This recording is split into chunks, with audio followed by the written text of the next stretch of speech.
ओम शांति। आज हम सुनते हैं दादा लेखराज जी की जीवन कहानी। कल हमने सुना था कि दुर्घटना होने पर भी जो कन्याएं, माताएं, बच्चे थे, उनके चेहरे पर रिंचक मात्र भी भय, दुख और उदासी का चिन्ह भी नहीं था। आत्म निश्चय स्थिति की सराहना अब चारों ओर फैल गई थी कि कितना आत्म निश्चय, एक बल, एक भरोसे में निश्चय बुद्धि दिनों दिन अटल होते जा रहे थे। आगे हम सुनते हैं आज। अब हैदराबाद निवासी ज्ञान की प्यासी माताओं, कन्याओं से बाबा की अनुपस्थिति सहन न हो सकी। वे ज्ञान और ज्ञानदाता को याद करके विलाप करती रहती। घर वालों के बंधन में पड़ी हुई वे श्रीमद् भगवत प्रसिद्ध गोपिकाएं जब आपस में मिलती थीं तो परमपिता परमात्मा के लिए और ज्ञान अमृत के लिए उनकी विरह वेदना का दृश्य बड़ा ही मर्म स्पर्शी होता था। वे रो रो कर एक दूसरे से पूछती, ओ जमुना, ओ यशोदा, ओ राधे, बता दे कहाँ गयो मेरो घनश्याम। सखी मैं हित देखूं, मैं हुत देखूं, मेरो कहाँ गयो घनश्याम रे। ओ माता, ओ राधे, कहाँ गयो पिता जान। एक दिन कोई 15 कन्याएं मिलकर अपने बंधनों को तोड़कर कराची में जा पहुंची। उस समय उनके मन में पवित्रता का यह पाठ चलता होगा। कुछ इस प्रकार गीत वह गाती। वहां से ओम मंडली ने उनके संबंधियों को सूचित कर दिया कि वे कुशल पूर्वक यहाँ पहुँच गई हैं। उनके संबंधियों को आप उनकी चिंता ना करना। एंटी ओम मंडली के सदस्यों ने, अन्य लोगों ने देखा कि इतना प्रयत्न करने पर भी ज्ञान अभिलाषी कन्याएं, माताएं हमारे बंधन को तोड़कर मुक्त हो गई हैं। एक के बाद दूसरी रीति से हंगामा करने के बाद भी कुछ नहीं हो पा रहा है। अतः मुखियों ने सिंध के मंत्रिमंडल पर जोर डालना शुरू किया और तत्कालीन अल्लाह बख्श मंत्रिमंडल के हिंदू मंत्रियों को इस बात पर बाध्य कर दिया कि वे मुख्यमंत्री को धमकी दें कि यदि उन्होंने ओम मंडली पर प्रतिबंध ना लगाया तो वे त्याग पत्र दे देंगे, जिससे कि उनका मंत्रिमंडल टूट जाएगा।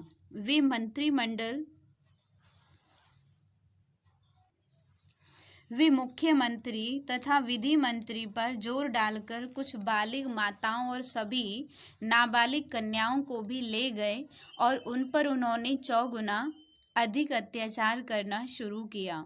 यहाँ तक कि एक कन्या का तो अंदर वियोग में रहते और सितम सहन करते भी देहांत हो गया। दूसरी ओर उन्होंने समाचार पत्रों के संपादकों को भी भड़काया और उन पर अपने पैसे तथा पद का दबाव डालकर उनसे मुख्य लेख लिखवाए। तीसरी ओर उन्होंने शरारती लोगों को उकसा दिया। उन्हें ओम मंडली की कन्याएं, माताएं जहां तहां मिलें वे उन्हें अपमानित करें, उनके विरुद्ध हल्ला गुल्ला करें। चौथी ओर उन्होंने कुछ लोगों से कहकर न्यायालयों में सहवास अधिकार के लिए मुकदमे चालू करा दिए।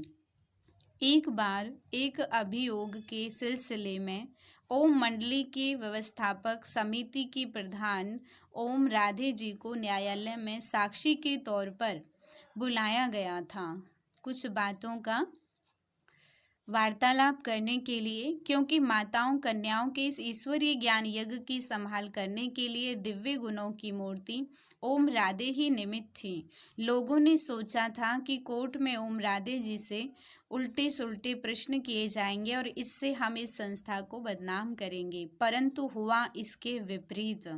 उस समय न्यायालय के विचित्र दृश्य और उसमें मजिस्ट्रेट से हुए प्रश्न उत्तर का उल्लेख ब्रह्मा कुमारी प्रकाश मणि जी, जो कि ब्रह्मा कुमारी ईश्वरीय विश्वविद्यालय की मुख्य प्रशासिका थीं, उन्होंने इस प्रकार सुनाया।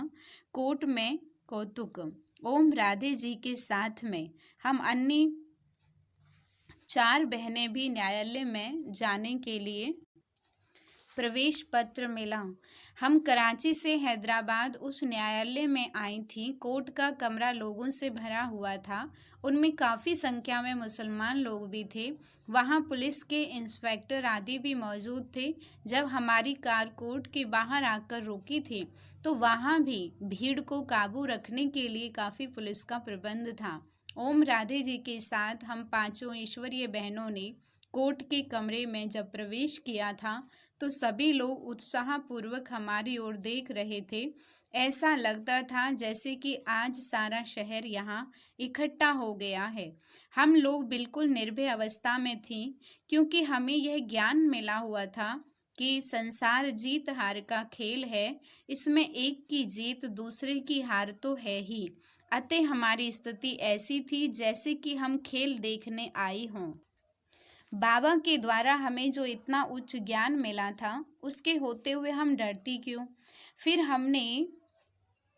हमारे मन में कोई बुराई भी नहीं थी। कभी हमने बुराइयों का संग भी नहीं किया। हमें किससे संकोच अथवा डर होता जो? कोर्ट में सन्नाटा सा छा गया था। जज साहब कुर्सी पर बैठे थे। हम 5 बहनों को भी बैठने के लिए उन्होंने कुर्सियां दिलाईं। फिर ओम राधे जी को गवाही के कटघरे में आने के लिए कहा गया। एक शक्ति जैसा दिख रहा था। श्वेत वस्त्रों में सौम्य स्वभाव वाली वह एक देवी सी प्रतीत हो रही थी, जैसे कहीं आकाश से वहां उतरी हो। ओम राधे जी के वहां ठहरने पर जज साहब ने कहा, जज कहते, पहले गीता हाथ में उठाकर कसम शपथ लीजिए कि आप सच बोलेंगी। ओम राधे जी ने कहा, क्या कसम उठाना है, क्या बोलना है? जज ने कहा, आप गीता को हाथ में उठाकर पहले यह कहिए कि मैं भगवान को हाजिर नाजिर देखकर जो कहूँगी सच कहूँगी। ओम राधे जी कहती हैं, जज साहब, मैं इन आँखों से तो आपको ही हाजिर नाजिर देख रही हूँ, भगवान को तो इन नेत्रों से नहीं देख सकती हूँ। तब भला मैं यह झूठी कसम कैसे लूँ कि मैं भगवान को हाजिर नाजिर देखती हूँ? मैं तो आप आत्मा को ही जज के रूप में देख रही हूँ। इसलिए अगर आप कहें तो मैं ये कसम उठा सकती हूँ कि मैं आप आत्मा को जज साहब के रूप में हाजिर नाजिर देखकर जो कुछ बोलूँगी सच बोलूँगी। यह विचित्र उत्तर सुनकर कोर्ट में बैठे हुए लोगों को बहुत आश्चर्य हुआ और कई तो हंसने भी लगे और किसी किसी ने तो ताली भी बजाई। कोई बोल उठा, ओम राधे ने बिल्कुल सही कहा है। जज साहब थोड़ा नाराज हुए और उन्होंने ऑर्डर बोलकर सबको चुप करा दिया। जज कहते, ओम राधे जी की ओर देखते हुए, मैं कोई भगवान थोड़े ही हूँ कि आप मेरी कसम उठाएंगे? भगवान के नाम पर कसम उठाना यह इस कोर्ट का लॉ है, नियम है, विधान है। हम इस विधान को तोड़ नहीं सकते। ओम राधे जी ने नम्रतापूर्वक कहा, जज साहब, आप स्वयं ही कहते हैं कि सच बोलो। तब भला विचार कीजिए, जब मैं यहाँ ईश्वर को हाजिर नाजिर नहीं देखती, बल्कि यही देखती हूँ कि आज हर एक के मन में काम क्रोध आदि विकार ही भरे हुए हैं, तो फिर मैं झूठी कसम कैसे लूँ? जज साहब थोड़ा आवेग से बोले, यह कोर्ट है, सत्संग नहीं, जहाँ आप मुझे ज्ञान देने लगी हैं। यहाँ तो कानून चलता है। यदि आप यहाँ इस कानून को तोड़ेंगी तो आपको अदालत की हत्या अपमान के अपराध में गिरफ्तार किया जा सकता है। ओम राधे कहती हैं, जैसे आप इस कोर्ट को हतक नहीं कराना चाहते, वैसे ही मैं ईश्वर जो कि आपका और हम सबका परम पिता है, उसका अपमान, उसकी हतक कैसे कर सकती हूँ? गीता में भी भगवान के महावाक्य हैं कि जब धर्म की गिलानी होती तब मैं आता हूँ, तो फिर भगवान इस संसार में हाजिर कैसे हुए? परमात्मा तो ज्ञान स्वरूप, आनंद स्वरूप, प्रेम स्वरूप और निर्विकार हैं, परंतु आज हर एक के मन में काम क्रोध आदि विकार हैं, अशांति भी है। तब भला परम पवित्र परमात्मा सब में हाजिर नाजिर कैसे हुए? उस समय ओम राधे जी की आयु लगभग 21 वर्ष होगी। निर्भीक अवस्था में उनके मुख से ऐसे विवेक संगत उत्तर सुनकर लोग दांतों तले उंगलियां दबाने लगे। एंटी ओम मंडली के जो लोग वहां उपस्थित थे, स्वयं उनके मन को भी यह सच्ची बातें स्पर्श करती मालूम होती थी। यह किसी ने नहीं सोचा था कि आज ऐसा कौतुक होगा। कानून से बंधे हुए जज साहब को तो अपनी ड्यूटी ही निभानी थी। अतः यद्यपि उनके मंतव्य को ओम राधे जी के उत्तर झकझोरते हुए से मालूम होते थे, तो भी वे कमजोर सी आवाज में बोले, कुछ भी हो कोर्ट के कायदे का तो पालन करना ही होगा। तब शक्ति रूपा ओम राधे जी बोली, जज साहब मैं किसी भी हालत में झूठी कसम नहीं उठा सकती। जज साहब ने एक बार फिर कहा, अभी भी अवसर देता हूँ, सोच लीजिए, अभी भी कसम उठा लीजिए, तभी मैं गवाही के लिए प्रश्न पूछूंगा। ओम राधे जी ने फिर कहा, जज साहब मैंने अच्छी तरह सोच लिया है। जज साहब इस सोच में पड़ गए, अब क्या किया जाए। ओम राधे जी को डराने के विचार से उन्होंने उपस्थित पुलिस ऑफिसर को आज्ञा दी वह उनके हाथों में हथकड़ी डाल दें। पुलिस कर्मचारी हथकड़ी लेकर आगे बढ़ने लगे, परंतु ओम राधे जी मुस्कुराती हुई सी निर्भय अवस्था में खड़ी रही। सभी लोग बहुत ही उत्सुकता से देख रहे थे कि देखें अब क्या होगा, अब तो शायद हथकड़ी लग जाएगी। इतने में जज साहब ने पुलिस कर्मचारी को आज्ञा दी, ठहरो ठहरो। पुलिस कर्मचारी जंजीर लेकर पीछे हट गए और उपस्थित जनता में से कई लोगों ने फिर ताली बजाई। आखिर जज साहब ने इस तरह की कसम उठाने का आग्रह छोड़ दिया। परमपिता परमात्मा ने कौरवों की सभा में द्रौपदी की लाज बचा ली।